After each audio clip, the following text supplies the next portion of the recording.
योजनेचा लाभ कोणाला? मुख्यमंत्री युवा कार्य प्रशिक्षण योजनेसाठी 5,500 कोटींची तरतूद करण्यात आली. उमेदवाराचं वय 18 ते 35 वयोगटातील असावे.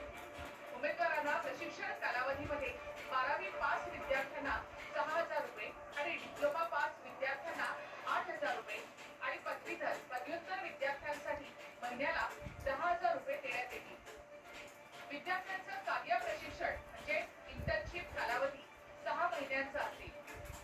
शासकीय निमशासकीय कार्यालय महामंडळ आणि विविध क्षेत्रातील प्रकल्प उद्योग स्टार्टअप आस्थापना यांनी आवश्यक मनुष्यबळाची मागणी ऑनलाईन पद्धतीने नोंदवणं गरजेचं आहे. उद्योग क्षेत्रामध्ये प्रत्यक्ष कार्य प्रशिक्षणाद्वारे म्हणजे इंटर्नशिपद्वारे